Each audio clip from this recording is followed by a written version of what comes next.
নমস্কার বন্ধুরা, আমার চ্যানেলে নতুন দিনে নতুন একটি রেসিপিতে আপনাদের সবাইকে অনেক অনেক ওয়েলকাম জানাই। আশা করি আপনারা সকলে ভীষণ ভালো আছেন। প্রত্যেক দিনের মতো আজও নতুন একটি রেসিপি নিয়ে আপনাদের সামনে চলে এলাম। আজকে শেয়ার করতে চলেছি আলু আর উচ্ছে ভাজা রেসিপি।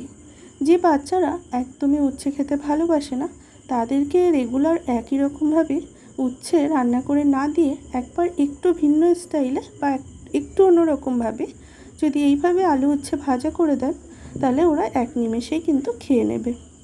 আর এতে উচ্ছেটা কিন্তু তেতেও অনেকটা কম লাগে। চলুন তাহলে বেশি দেরি না করে আজকের এই রেসিপি শুরু করা যাক। তবে রেসিপির শুরুতেই প্রত্যেক বন্ধুদের কাছে অনুরোধ রইল, একটা লাইক দিয়ে প্লিজ রেসিপিটা আপনারা কন্টিনিউ করবেন। এই রেসিপির জন্য প্রথমে আমি নিয়েছি হচ্ছে দুটো উচ্ছে এবং দুটো আলুকে একটু মোটা মোটা রেখে কেটে নিয়েছি। তারপর চলে এসেছি রান্নাতে। কড়াতে মোটামুটি অর্ধেকটা মতো সাদা তেল এবং অর্ধেকটা সর্ষের তেল দিয়ে গরম হতে বসিয়ে দিয়েছি। তেলটা খুব ভালো মতো গরম হয়ে গেছে। এই সময় এর মধ্যে দিয়ে দিলাম হচ্ছে খুব সামান্য পরিমাণ একটু কালো জিরে ফোড়ন। তার সাথে দিয়ে দিলাম হচ্ছে একটা গোটা শুকনো লঙ্কা আর দুটো মাঝখান থেকে কেটে নেওয়া শুকনো লঙ্কা। ফোড়নটা একটু লাল লাল হয়ে এলে তারপর এর মধ্যে দিয়ে দিলাম আলুটা। তবে এখানে আপনারা যদি বাচ্চাদের জন্য রান্না করেন তাহলে লঙ্কাটাকে স্কিপ করে যাবেন। আলুটা দিয়ে কয়েক সেকেন্ড একটু নাড়াচাড়া করে নিয়ে তারপর ঢাকা দিয়ে দিলাম 2 থেকে 3 মিনিটের জন্য। যেহেতু আলুটা একটু শক্ত সবজি, তাই একটু প্রথম থেকে দিয়ে তাই আলুটাকে একটুখানি সিদ্ধ করে নিচ্ছি বা একটু ভাজা ভাজা করে নিচ্ছি। 2-3 মিনিট পর ঢাকাটা খুলে খুব ভালো করে নাড়াচাড়া করে নিয়ে তারপর এর মধ্যে দিয়ে দেবো হচ্ছে উচ্ছেটাও আমি ওই কয়েক সেকেন্ডের জন্য ভেজে নেব। আর পুরো রান্নাটা আপনারা মিডিয়াম টু লো ফ্লেমে কিন্তু করবেন।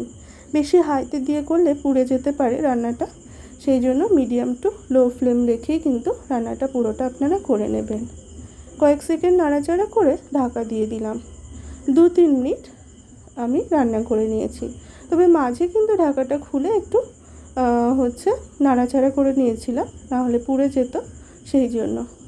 এই সময় আলু উচ্ছেটা একটু চেক করে নিচ্ছি। আলুটা এখন প্রপারলি সিদ্ধ, কিন্তু উচ্ছেটা কিন্তু এখনও বাকি আছে। এই সময় এর মধ্যে দিয়ে দিলাম হচ্ছে স্বাদ অনুযায়ী লবণ এবং সামান্য পরিমাণ মানে হাফ চামচ মতো হলুদ গুঁড়ো।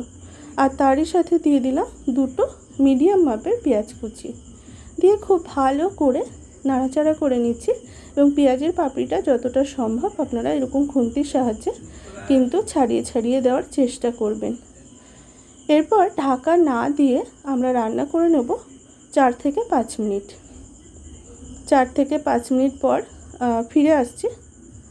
খুব ঘন ঘন এই সময় কিন্তু নাড়াচাড়া করে নিতে হবে, আর দেখতে হবে সব কিছু যেন সমানভাবে ফ্রাইটা হয়।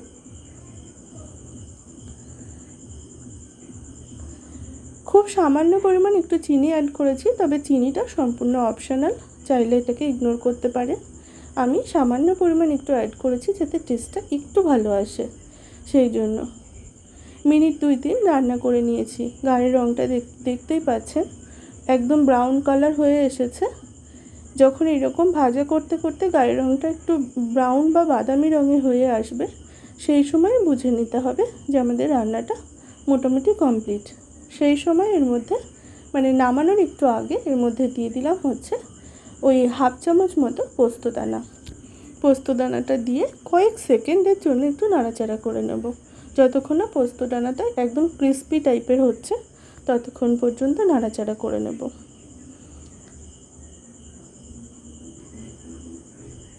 খুব সুন্দর করে নাড়াচাড়া করে ভেজে নিয়েছি। এখন কিন্তু একদম তৈরি আমাদের আজকের রেসিপি, গরম ভাতে প্রথম পাতে খাওয়ার আলু উচ্ছে ভাজা রেসিপি। একবার এইভাবে বানিয়ে নিন, বাচ্চা থেকে বড় সবাই ভীষণ পছন্দ করবে। আর গরম ভাতে প্রথম পাতে এরকম একটা আলু উচ্ছে ভাজা কিন্তু দারুণ লাগে খেতে। আপনারা একবার হলেও এইভাবে ট্রাই করে দেখতে পারেন।